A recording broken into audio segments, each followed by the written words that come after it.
Gloria al nombre de nuestro Dios. Amén, aleluya. Padre Santo, Padre Eterno, yo vengo delante de tu presencia humillado, Señor. Delante de ti, Señor, para reconocer tu gloria, para reconocer tu amor, para reconocer tu sabiduría, para reconocer tu poder. Delante de tu presencia, Señor, para humillar mi corazón a ti, Señor. Para rendir, Padre Santo, todo lo que soy y presentarme delante de ti como sacrificio vivo, Señor, santo y agradable.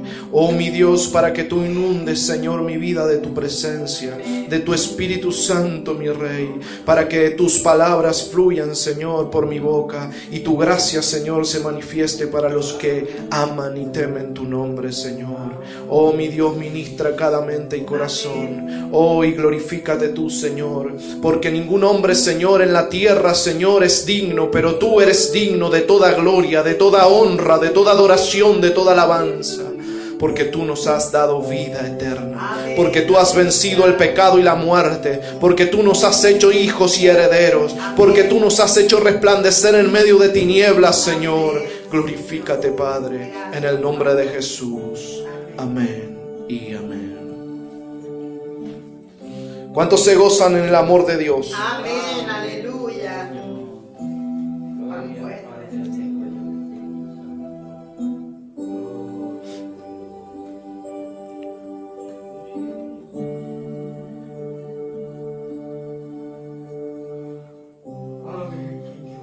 ¿Saben?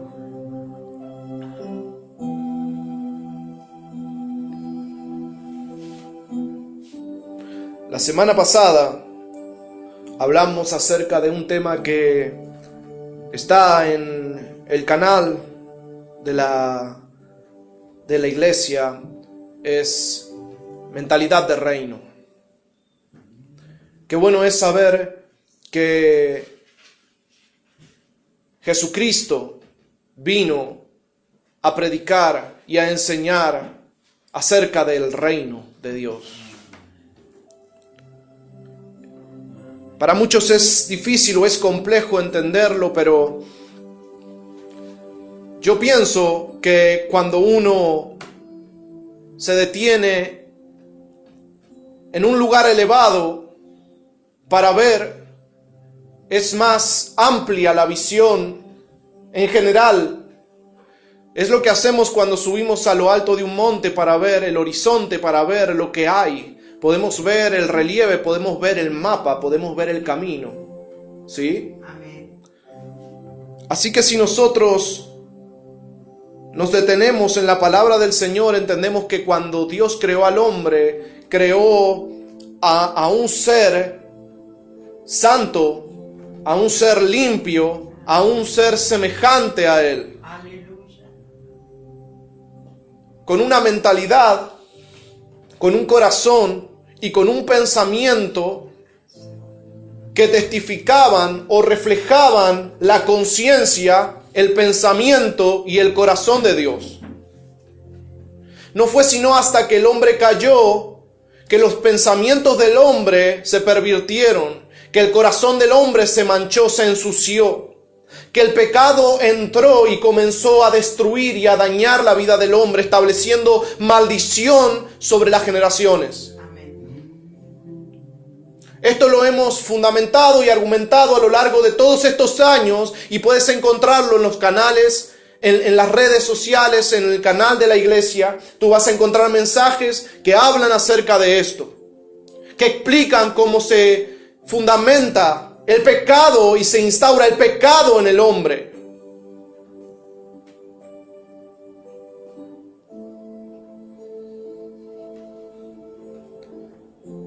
Pero cuando Dios creó la tierra y creó toda la creación, todo lo que está en el libro de Génesis, hizo a un ser perfecto.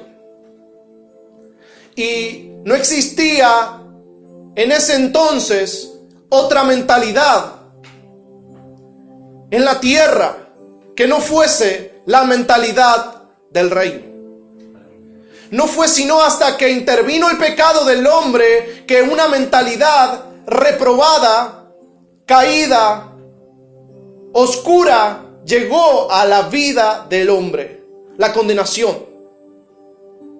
Se estableció entonces un nuevo imperio, un nuevo reino en la tierra.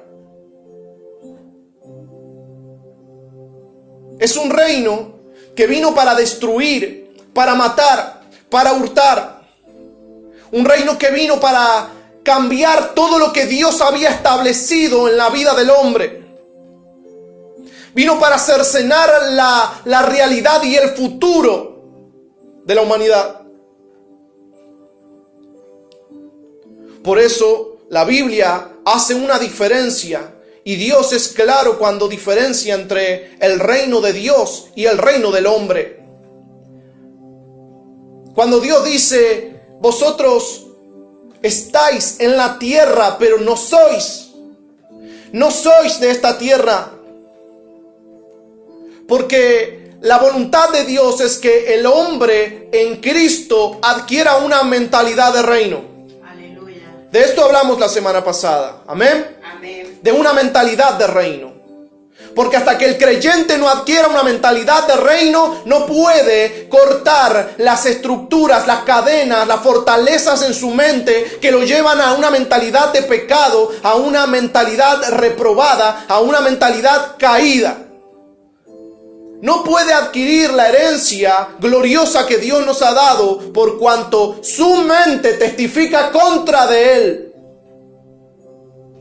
Tienes el testimonio de tu mente contra ti mismo, porque no has recibido la herencia de Dios, porque no has recibido la mente de Dios, porque no has recibido el testimonio de Dios en tu vida. Hoy quiero hablarles de algo que está asociado completamente a este mensaje, y es acerca de la justicia de Dios. Porque ¿sabes qué es lo que es una mentalidad de reino?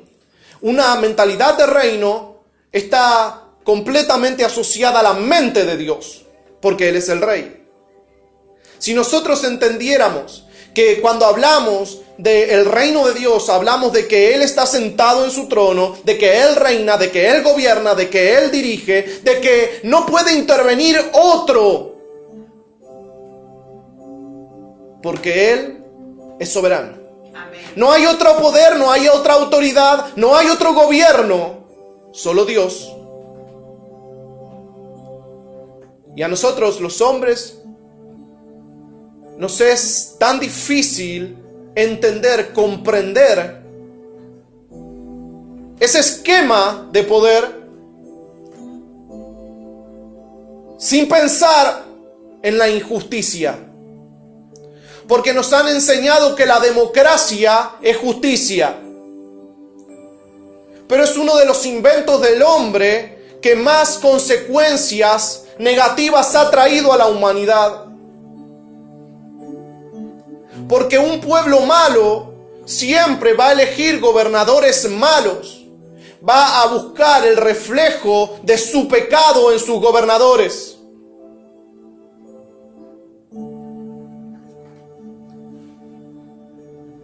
Pero cuando Dios viene a nosotros y nos dice: yo soy justo, y nosotros aceptamos esa premisa, debemos reconocer la justicia de Dios en todos sus pensamientos. Así que quiero tomarme este tiempo para traerles un mensaje acerca de la justicia de Dios, para entender la mente de Dios, para entender el corazón de Dios, para entender los pensamientos de Dios y los caminos de Dios.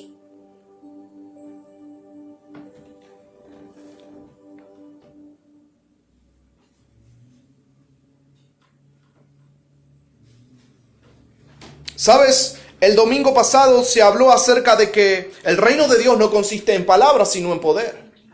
Que Jesucristo fue sanando a los enfermos. No, me corrijo, sanando a todos los enfermos. Aleluya. Pablo dice en la palabra: yo no he venido a vosotros con palabras persuasivas de humana sabiduría, sino con demostración de poder. Amén. Este mismo Pablo que dice: sed imitadores de mí como yo lo soy de Cristo. Jesucristo dijo a sus discípulos: id por todo el mundo y predicad este evangelio. ¿Y qué iban ellos? ¿A las plazas, a las ciudades, a enseñar acerca de la palabra de Dios? Porque no es lo que yo veo en el libro de Hechos.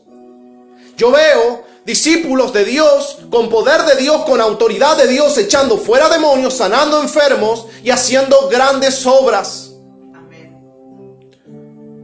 Porque la predicación del reino no consiste en palabras, consiste en poder. Conocimiento no es sabiduría. Cristo es sabiduría. Amén. Y Cristo es el conocimiento de Dios. Pero debemos entender algo. Si estos hombres eran eruditos y eran doctos, ¿por qué no enfatizaron en la enseñanza? Sino que enfatizaron en el poder, en la manifestación del reino de Dios aquí en la tierra, en la institución poderosa, soberana del reino de Dios en la tierra. Estos hombres fueron haciendo grandes obras en nombre de Jesús. Amén. Porque es muy fácil pararse delante de un pueblo y hablarle acerca de lo que estaba escrito o lo que los profetas habían declarado al pueblo de Israel. Pero ¿sabes lo difícil que es convencer a un hombre de que en un mundo cruel, en un mundo injusto, en un mundo sanguinario, en un mundo violento, en un mundo miserable y pobre, la potestad de Dios impera? ¿Cómo se lo puedes tú traducir a una persona cuando lo está experimentando en su carne, cuando está sufriendo las heridas, cuando la sarna, o cuando la lepra, o cuando la ceguera, o cuando el cojo estaba sufriendo y padeciendo la miseria de un reino que imperaba sobre ellos? Puedes hablar días, meses, años, décadas, siglos. Eso no cambiará su realidad. No transformará la realidad del enfermo, del miserable, del maldito. Pero estos hombres fueron a aquellas vidas con una demostración de poder. Aleluya.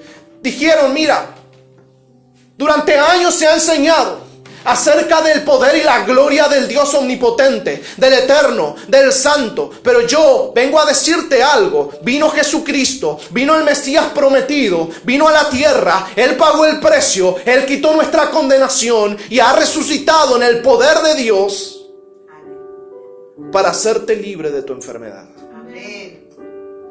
¿Sabes? Te lo estoy diciendo. Pero en el nombre de Jesús es sano.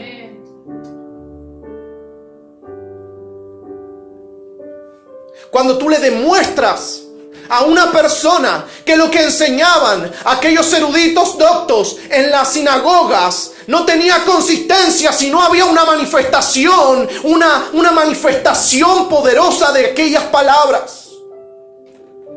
Pablo le dice palabras persuasivas de humana sabiduría. Pero estos hombres enseñaban la ley. Estos hombres enseñaban acerca de Moisés, acerca de los mandamientos. Estos hombres guardaban tradiciones, eso lo vimos el domingo pasado. Guardaban tradiciones.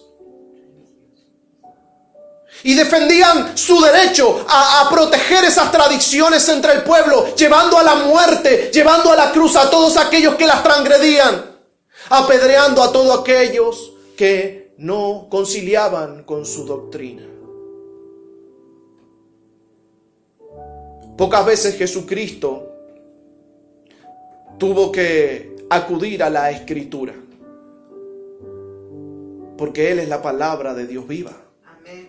Pero ¿sabes qué? Con estos eruditos y doctos tuvo que de alguna manera enfocarlos, desmentirlos.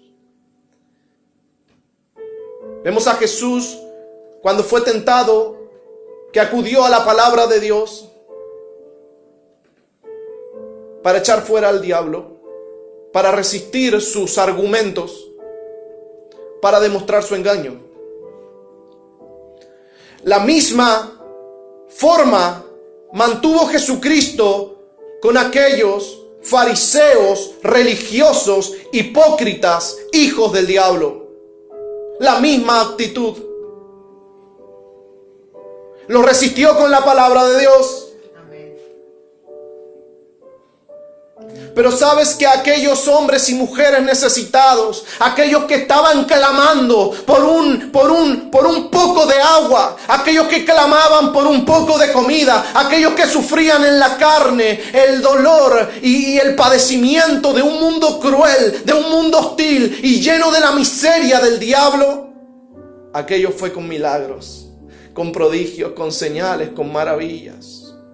A ellos no les tuvo que hablar acerca de la ley. A ellos no les tuvo que hablar acerca de lo que estaba escrito por los profetas. A ellos les dijo: sé sano, sé libre, sé salvo.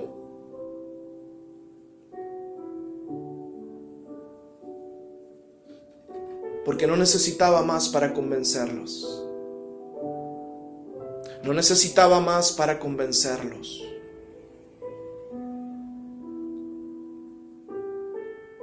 La demostración del reino. Jesús le dijo a aquellos hombres: si yo por el dedo de Dios hago estas cosas, es que a vosotros ha venido. ¿Sabes qué tremendo, no? Ser tan ciego, lleno de conocimiento, y ser tan ciego para no ver aquel Mesías de pie, delante de sus ojos, obrando en el poder, en la autoridad, en la gloria de Dios. Buscaban excusas para crucificarle, porque no habían entendido. Y lo más doloroso para ellos es que les chocaba y les golpeaba que éste caminara entre ellos con un poder, con una gloria, con una autoridad que ellos jamás habían experimentado. Así que sí, he venido a hablarte acerca del reino de Dios, pero quiero hablarte de un rasgo característico: la justicia de Dios. Y sabes, para entender un poco acerca de la justicia de Dios, necesitamos ir al libro de Isaías. En el capítulo 55 del libro de Isaías, en el verso 8, dice la palabra del Señor: porque mis pensamientos no son vuestros pensamientos, ni vuestros caminos mis caminos, dijo Jehová. Como son más altos los cielos que la tierra, así son mis caminos, más altos que vuestros caminos, y mis pensamientos más que vuestros pensamientos. Debemos entender que la mente de Dios no puede ser comprendida por la mente del hombre. Hay muchas razones por lo cual esto no puede suceder. Esto no puede suceder porque Dios es eterno, porque Él ha creado al hombre con una naturaleza eterna al igual que Él. Pero debemos entender que nuestra percepción en este mundo y en esta realidad está algo sesgada, porque el hombre aquí en la tierra no camina en eternidad física o natural. Nuestra eternidad es espiritual, porque somos en esencia espíritu, un espíritu que estaba condenado al dolor y al sufrimiento eterno, un espíritu que estaba condenado por el pecado. Pero vino Cristo para cambiar esa condenación. Y pasamos de estar condenados a estar redimidos. Cristo necesitaba hombres y mujeres transformados, porque hasta entonces el único representante del reino de Dios en la tierra era Cristo, así como en el principio y antes de la caída lo era Adán. Porque ellos, estando en la perfección y en la integridad de Dios, claramente eran representantes del reino de Dios en la tierra. Dios le dijo al hombre, henchid la tierra y sojuzgadla. Le estaba dando un poder, una autoridad al hombre. Y era el hombre semejante a Dios. Y debemos entender de eso que no era solamente semejante en su parecido físico, debemos entender que era semejante en sus aptitudes. Que si Dios es todo amor, el hombre era todo amor. Que Dios lo había hecho perfecto, santo, limpio, puro. Si Dios es luz, el hombre era luz. Así que Cristo, una vez que el hombre cayó, era la única representación del reino. Cuando Él vino a esta tierra, se representó a sí mismo, representó su reino, su poder, su gloria. Por eso las huestes, los principados, las potestades se sujetaban. Porque todo Dios lo había puesto debajo de la autoridad. Amén. Amén. Esa autoridad que el hombre tuvo en un principio, pero perdió por el pecado. Pero ahora Cristo dice, yo he venido a redimir. Yo he venido a traer el reino de Dios. Y la única manera de que esto acontezca es que yo haga la voluntad de mi Padre que me envió para ahora traer una redención a todos mis hijos, a todos estos que son de mi Padre. Amén. Debo quitar el pecado que los está encadenando a las tinieblas, que los está encadenando o los está subyugando al imperio de un reino maligno. Y es una cadena, es un yugo, es una ligadura que solamente se puede cortar pagando un alto precio. Así que Él se derramó para poner en ti y en mí su eternidad, Aleluya. su gloria, su reino, su justicia. Para que entonces nosotros no caminásemos en tinieblas, sino, como dice la palabra del Señor, vosotros sois la luz del mundo. Hemos hablado acerca de nuestra esencia o de nuestra identidad. Sal de la tierra, luz del mundo, corderos de Dios. Pero esa es la manera, esa es la forma de poder llevar el reino de Dios a toda nación. No diciendo, sino resplandeciendo. Amén. No hablando, sino haciendo.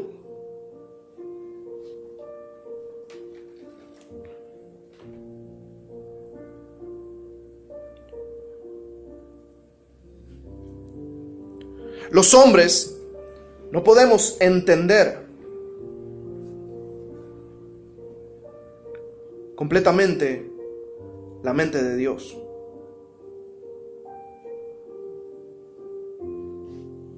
¿Sabes por qué? Porque hubieron hombres mejores que todos nosotros. Hombres de los cuales Dios dijo, estos son mis siervos, íntegros, santos. Y ellos tuvieron dificultades para entender la mente de Dios. Si tú me acompañas al libro de Job, al capítulo 34, nos encontramos con un hombre llamado Eliú. ¿Sabes? Cuando Job estaba padeciendo, fueron sus amigos y este hombre Eliú los acompañó. Primero hablaron sus amigos. Ellos hablaron primero. De alguna manera habían ido para consolar a Job, pero de alguna forma, y no sé por qué razón, habían terminado condenándolo. Argumentaban que su pecado había traído sobre él la maldición y el padecimiento que estaba soportando. Pero este hombre que habló último fue el único de los tres que no tuvo que ser, ¿cómo podemos decir? Redimido. Dice la palabra que luego de que pasó todo esto y Job fue restablecido, Dios habló con Job y Dios estaba muy enojado con sus amigos porque habían hablado mal. Así que Job fue para librarlos. Pero no habla de Eliú, porque este hombre habló justicia. Y hoy estamos hablando de justicia, así que me voy a permitir tomar este ejemplo de Eliú. Dice la palabra del Señor: oíd sabios mis palabras y vosotros doctos, estadme atentos, porque el oído prueba las palabras como el paladar gusta lo que uno come. Escojamos para nosotros el juicio, conozcamos entre nosotros cuál sea lo bueno, porque Job ha dicho: yo soy justo, y Dios me ha quitado mi derecho. ¿He de mentir yo contra mi razón? Dolorosa es mi herida sin haber hecho yo transgresión. ¿Qué hombre hay como Job, que bebe el escarnio como agua y va en compañía con los que hacen iniquidad y anda con los hombres malos? Porque ha dicho: de nada servirá al hombre el conformar su voluntad a Dios. Por tanto, varones de inteligencia, oídme, lejos esté de Dios la impiedad y del omnipotente la iniquidad, porque él pagará al hombre según su obra y le retribuirá conforme a su camino. Sí, por cierto, Dios no hará injusticia, y el omnipotente no pervertirá el derecho. ¿Quién vistió por él la tierra? ¿Y quién puso en orden todo el mundo? Si él pusiese sobre el hombre su corazón y recogiese así su espíritu y su aliento, toda carne perecería juntamente, y el hombre volvería al polvo. Si pues hay entendimiento, oye esto, escucha la voz de mis palabras. ¿Gobernará el que aborrece juicio? ¿Y condenarás tú al que es tan justo? ¿Se dirá al rey perverso y a los príncipes impíos? Cuanto menos a aquel que no hace acepción de personas, de príncipes, ni respeta más al rico que al pobre, porque todos son obra de sus manos. En un momento morirán, y a medianoche se alborotarán los pueblos y pasarán, y sin mano será quitado el poderoso, porque sus ojos están sobre los caminos del hombre, y ve todos sus pasos. No hay tinieblas ni sombra de muerte, donde se esconden los que hacen maldad. No carga, pues, él al hombre más de lo justo, para que vaya con Dios a juicio. Él quebrantará a los fuertes sin indagación, y hará estar a otros en su lugar. Por tanto, él hará notorias las obras de ellos, cuando los trastorne en la noche, y serán quebrantados, como a malos los herirá, en lugar donde sean vistos, por cuanto así se apartaron de él, y no consideraron ninguno de sus caminos, haciendo venir delante de él el clamor del pobre, y que oiga el clamor de los necesitados. Si él diere reposo, ¿quién inquietará? Si escondiere el rostro, ¿quién lo mirará? Esto sobre una nación, y lo mismo sobre un hombre, haciendo que no reine el hombre impío para vejaciones del pueblo. Sabes, es interesante porque es un relato muy amplio. Pero lo que está haciendo Eliú en este caso es argumentar acerca de la justicia de Dios. Él está tomando una posición muy diferente a la de Job, porque Job se estaba defendiendo de las acusaciones. Él se sentía como en medio de un juicio, donde él estaba sentado entre los culpables y decía: he sido íntegro, yo soy limpio. Mis manos no están manchadas. Dios mismo da testimonio. Pero, estando ellos delante de Job, lo acusaban como si ellos fueran parte de la zona de la fiscalía, ¿no?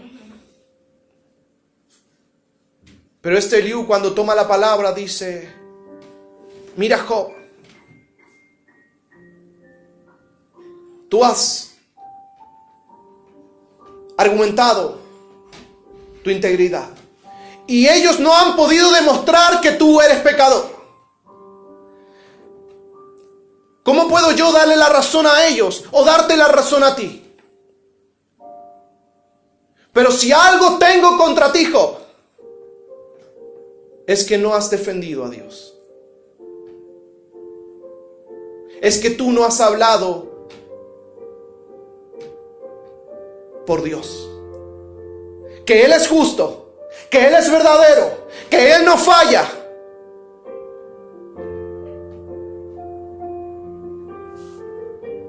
Este Eliú confrontó a Job con una realidad. Lo único malo que encontró en Job es que no había defendido a Dios. Se había defendido de todo lo que estaba pasándole. Él había dicho, no hay razón para que yo esté padeciendo. Y si esto que estoy padeciendo viene de parte de Dios, entonces todo lo que yo conozco de Dios es falso. Y los amigos de Job, en vez de decirle, vamos a estar en silencio, aguardando cuál sea el designio de Dios, decían, no, efectivamente tú has pecado contra Dios. Efectivamente hay pecado en tus manos. Pero ellos no pudieron demostrar el pecado de Job. Y Job buscaba solamente una explicación de por qué todo lo que estaba pasándole era justo.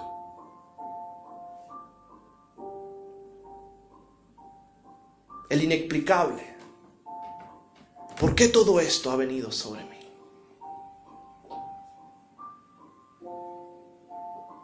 Todos conocemos cómo comienza ese libro. Dios le está hablando a Satanás y le dice, ¿no has visto a mi siervo Job, varón perfecto, apartado del mal, íntegro?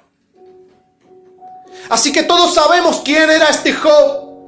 Y tal vez si nosotros hubiésemos estado allí, tampoco hubiésemos entendido cuál era la razón. ¿Por qué era justo que padeciera? Alguien pudiera decir, ¿por qué es justo que alguien padezca sin merecerlo?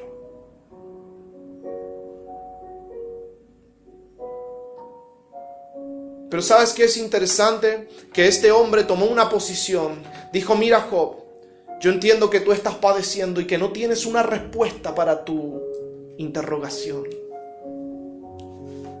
Y entiendo que estos hombres te han acusado, pero ninguno ha demostrado tu pecado. De alguna manera este hombre estaba diciendo, sea Dios veraz y todo hombre mentiroso. Miren, yo no sé lo que ustedes están argumentando, pero sé que mi Dios es justo.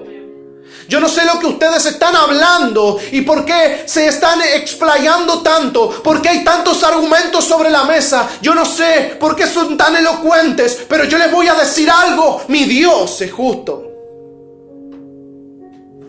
Así que espera tú a Dios, espera su designio. Aquellos hombres tuvieron que ser justificados, pero aquel Eliú no, porque habló justicia delante de Dios. Porque tuvo en poco al hombre y tuvo sus ojos puestos en Dios. No hay otra manera de que el hombre se halle en justicia si no es poniendo sus ojos en Dios.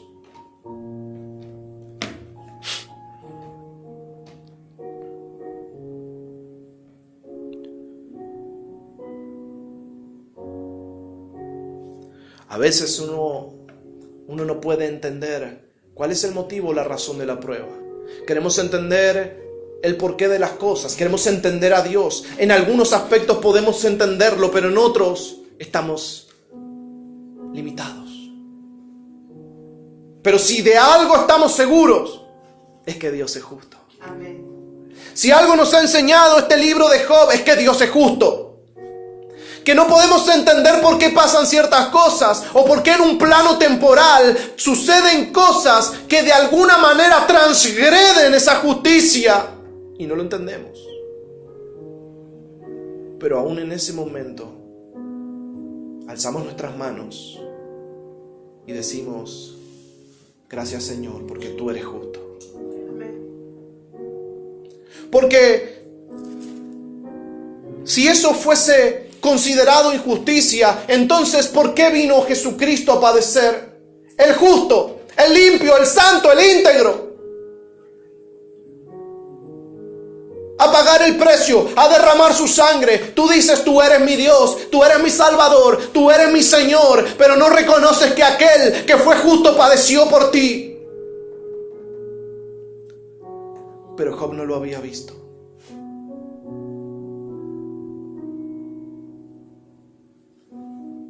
Podemos tomar esta historia para entender proféticamente cómo opera la justicia de Dios, sí.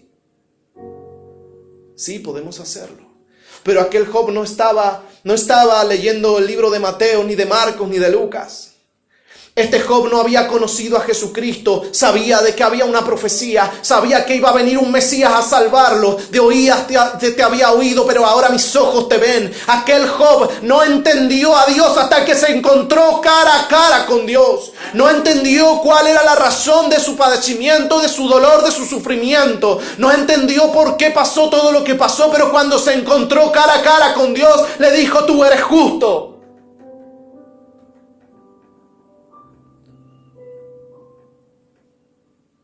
De oídas, yo te había oído, pero ahora mis ojos te ven. Este Eliú le dijo, tú vas a contender con Dios, vas a contender con el que ha creado los cielos y la tierra. ¿Acaso tú vas a contender con su gloria, con su majestad?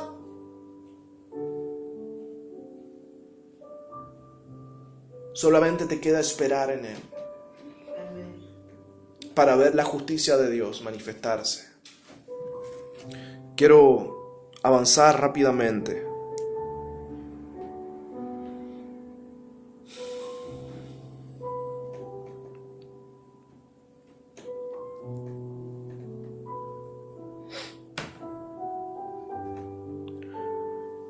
Dice la palabra del Señor en el 2 de Corintios capítulo 5, verso 21, al que no conoció pecado, le hizo pecado por nosotros, para que fuésemos hechos justicia de Dios en él. ¿Sabes?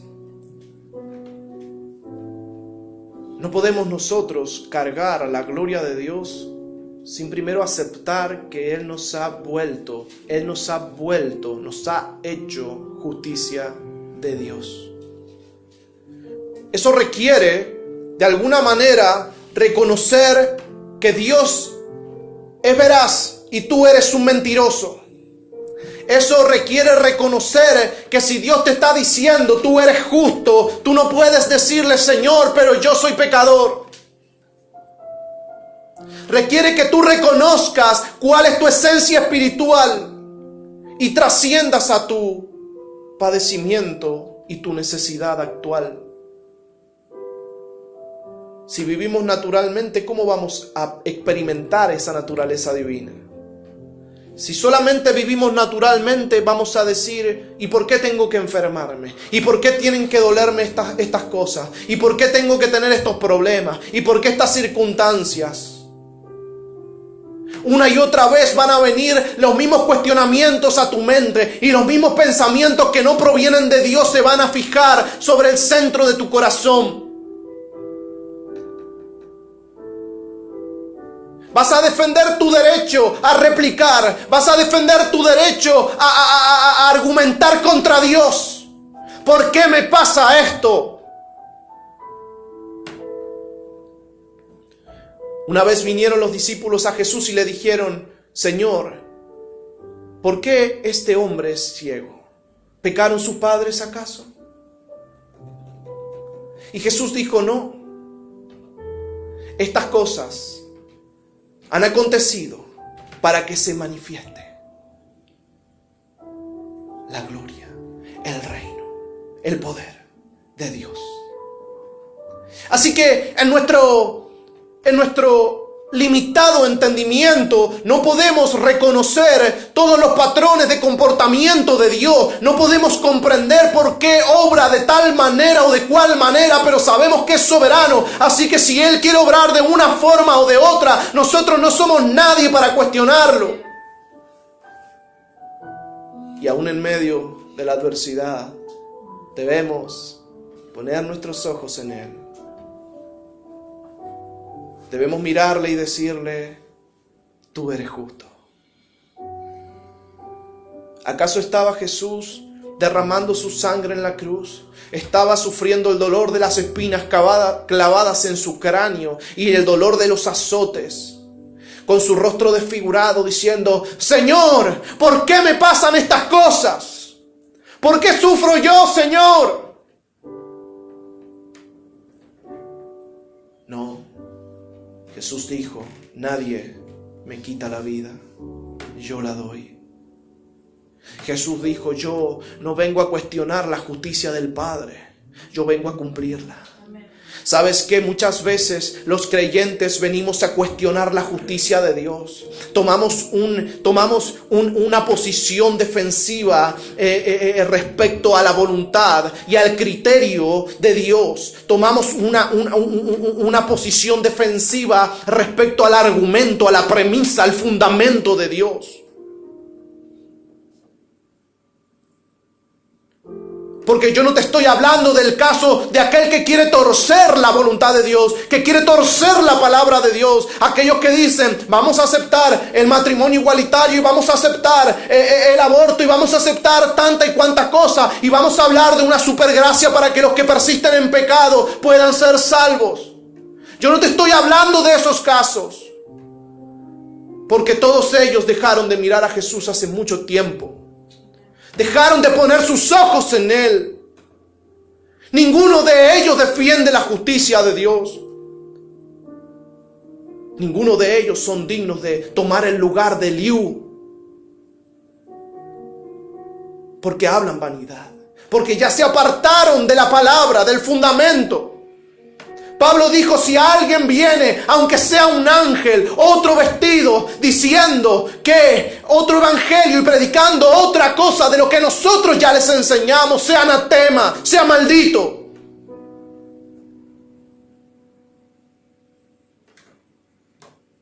Yo no te estoy hablando de todos esos casos. Pudiéramos tomarlos a todos y examinar uno por uno. Todos ellos son casos de injusticia. Todos ellos son casos de maldad. En todos esos casos está metida la tiniebla. No, yo te estoy hablando dentro de la justicia de Dios. Yo te estoy hablando dentro de la santidad, dentro de la armonía, dentro de la voluntad de Dios. Muchas veces no entendemos el propósito, no entendemos la justicia de Dios. Muchas veces nos ponemos a la defensiva porque queremos entender cuál es la razón, cuál es el motivo por el cual vienen las cosas que vienen. Pero ante todo, Dios es justo. Amén. Y en su amor Él ha decidido hacernos justicia de Dios, para que nosotros podamos llevar el evangelio del reino. No es posible para ningún creyente llevar el evangelio del reino si no tiene asegurada su identidad de justicia de Dios. Tú tienes que decir: yo soy la justicia de Dios en Cristo. Yo soy la justicia de Dios en Cristo. Me encontré con una joven y ella decía: no soy perfecta, no soy digna. Pero yo le dije algo: dice la palabra de Dios que Él nos ha hecho dignos y que Él nos ve perfectos. Así que si a ti te importa cómo te ve Dios, no te llames imperfecta. Si a ti te importa cómo te ve el mundo, entonces puedes decir lo que quieras. Si yo me valiera por lo que los hombres ven o experimentan de mí, entonces yo diría que soy indigno, que soy injusto, que soy pecador, que he fallado, que soy transgresor. Pero si ya desechaste lo que el mundo ve, lo que el mundo piensa, lo que el mundo quiere, lo que el mundo anhela, si ya desechaste la sabiduría del hombre y entonces tiene algún valor para ti la sabiduría de Dios, entonces tú debes confesar aquello que Dios ha declarado sobre ti. Yo soy la justicia de Dios en Cristo. Soy nueva creación. Yo soy santo. Yo soy limpio. Yo tengo la mente de Cristo en mí. porque ese es el fundamento. Debe haber una renovación en nuestra mente, debe haber un cambio profundo en nuestro corazón. Debemos experimentar la gloria de Dios, no palabras persuasivas de humana sabiduría, sino demostración de poder, para que cuando vayamos a orar a Dios tengamos completa seguridad de que Él nos oye, de que Él oye nuestra voz y nuestro clamor. Oh Señor, venimos a ti en intercesión. Oh Señor, venimos a ti en búsqueda, venimos a ti en clamor. Oh Padre Santo, tú eres Rey de Reyes, tú eres Dios omnipotente. La sangre de Cristo ha cambiado nuestra mente, ha cambiado nuestro corazón. Somos herederos de tu reino y venimos hoy, Señor, para invocar tu nombre, para invocar una manifestación poderosa del Espíritu Santo que traiga transformación a las vidas, que traiga transformación a los enfermos, que traiga transformación a las mentes. Una convicción, una fe profunda, porque si no son palabras vanas. Porque si no, tu oración llega hasta el volumen de tu voz y se acaba. Pero cuando hay fe en tu interior, cuando sabes que su oído está atento a tu voz, tú estás aspirando a su misericordia siempre. Tú estás aspirando a su amor.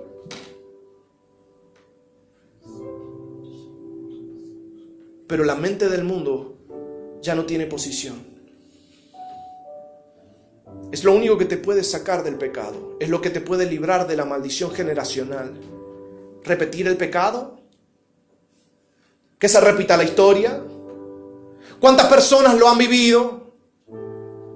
Solamente hay una manera.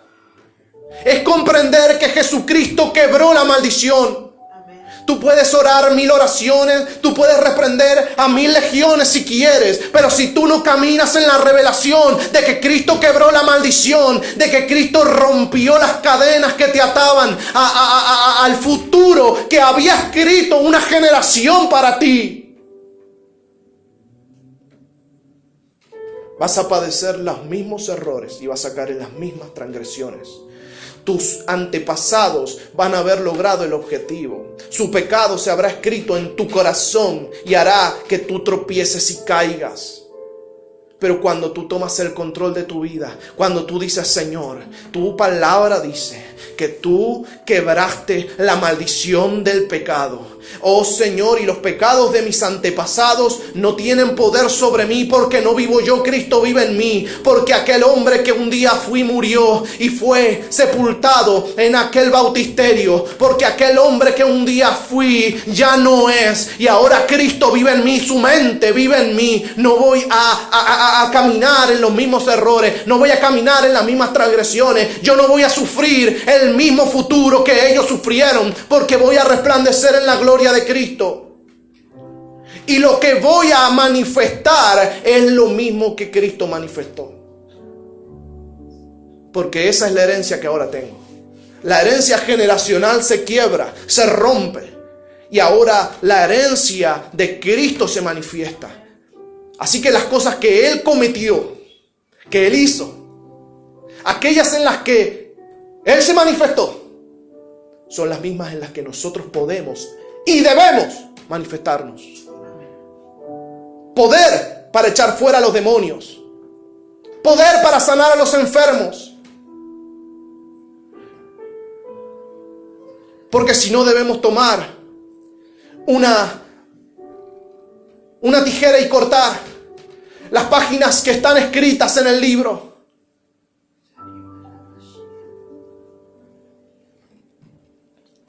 Estas señales seguirán a los que creen. En mi nombre. En mi nombre. Aleluya. Pero si nosotros no nos atrevemos a caminar en la revelación de nuestra identidad, de nueva creación, de nueva criatura, de hijos de Dios, de herederos de Dios, entonces no podemos manifestar el reino, no podemos ser la justicia de Dios en Cristo, no podemos ser lámpara que alumbra, ni podemos ser sal que preserva. La mentalidad del reino requiere aceptar la verdad de lo que está escrito en la palabra. Y si eso va en contra de lo que estás haciendo, entonces tienes que dejar aquello que estás haciendo. Eso es lo que más molesta a muchos creyentes. Es lo que más le molesta a muchos hombres. Porque lo que está escrito va en contra de lo que tú haces. Porque si tú caminas en pecado, la palabra te dice déjalo, abandónalo. No puedes permanecer en las mismas cosas. Porque la mente de Cristo te está demandando un cambio espiritual. Pero lo quieres hacer con tus fuerzas y te es difícil. Por no decir que es imposible. Pero cuando mueres a ti mismo, entonces ya no es tan difícil. Porque Cristo se manifiesta y lo hace por ti. Él reprende el pecado, Él reprende los malos pensamientos. Él reprende la naturaleza humana. Él la reprende. Él la reprende. Muchos hombres no pueden entender a Pablo cuando habla acerca del matrimonio y cuando dice el que haya enviudado, yo preferiría que se quede solo, que se quede así como yo. Y el que es soltero y nunca ha tenido, yo preferiría que se quede así. No lo voy a imponer porque no es un mandamiento. Pero cuando tú comienzas a entender el obrar de la mente de Cristo, entonces dices, bueno, estas cosas en verdad no son tan importantes. Estas cosas no son primeras. ¿Sabes cómo tú ves si alguien está creciendo, fructificando en la revelación de Jesucristo? Jesucristo en mí, la esperanza de gloria, la mente de Cristo, Hijo de Dios, linaje escogido, real sacerdocio, poder, autoridad, sal que preserva. Todas estas cosas son cosas que debemos ser los creyentes, los cristianos, los que amamos y tememos el nombre de Dios. Pero la única manera de poder ver si alguien está dando fruto en ello es donde pone a Dios en su vida. ¿Dónde pone a Dios en su vida? ¿Dónde pone a Dios en su vida? ¿Es primero? ¿Es segundo? ¿Es tercero? ¿Dónde estás tú? ¿Y dónde está Dios? Jesucristo, siendo Dios, siendo el Hijo de Dios, puso la voluntad del Padre sobre la suya. Él dijo, Padre, si puedes, pasa de mí esta copa, pero no mi voluntad, sino la tuya. Él puso la prioridad de Dios sobre todo. Él puso el reino de Dios sobre todo. Él dio la gloria al que está sentado en el trono. Y por eso se le dio un nombre sobre todo nombre. Para que ante el nombre de Jesucristo, escucha bien y atentamente, no importa si quieres o no quieres, no importa quién eres, toda rodilla se doblará y toda lengua confesará. Los demonios también lo harán. Todos confesarán que Jesucristo es el Señor. Y esta es la realidad de un reino que debemos experimentar cada día. Para reprender la enfermedad, para reprender las dolencias, para echar fuera a los demonios, para decir hasta aquí no más. Hasta aquí y no más. Porque esto le pertenece a Dios. Cuando viene el enemigo para matarte, para hurtarte, para destruirte, tú tienes que hacerle saber que un día fue vencido. Un día imperaste, pero aquel que venció el pecado y la muerte te destronó. Te quitó del reino de los hombres y nos ha establecido como ministros, como siervos, como reyes y sacerdotes, con poder y autoridad para resistirte. Someteos pues a Dios, resistid al diablo y huirá de vosotros. Pero cada una de estas palabras, y vuelvo a repetirlo por enésima vez, cada una de estas palabras tiene que hacerse carne en ti. Tienes que entender que son sí y amén. Tienes que entender que el enemigo está ahí afuera y quiere ver tu muerte y tu destrucción, pero que él sabe muy bien que no puede tocarte un pelo, porque Cristo derramó su sangre, y si su sangre está sobre ti, entonces nada puede hacer contra ti.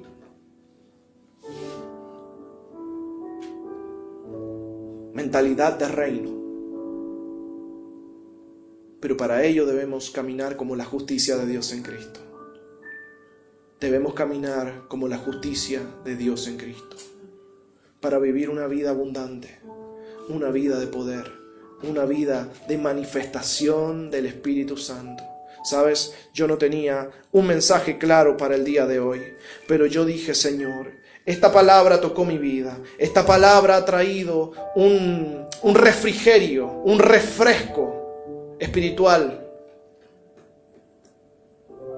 Y de estas cosas hemos hablado. Y cada una de las cosas que vamos hablando van armando, van ensamblando un rompecabezas.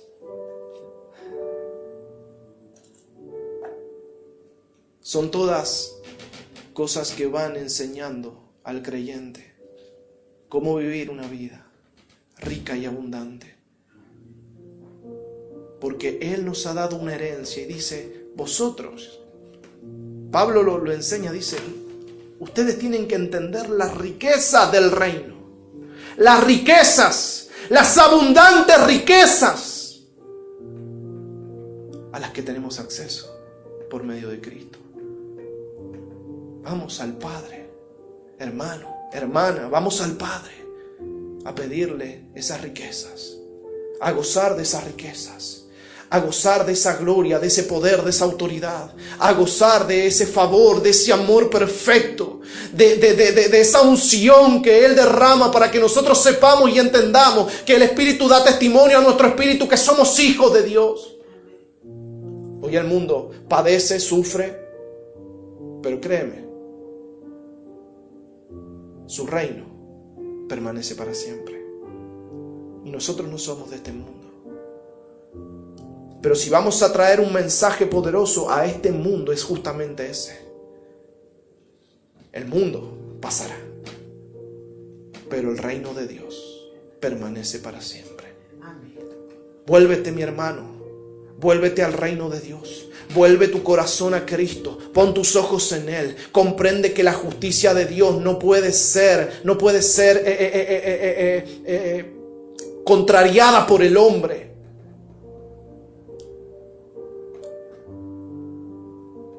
Y entonces verás con claridad cuál es el amor perfecto de Dios para con nosotros.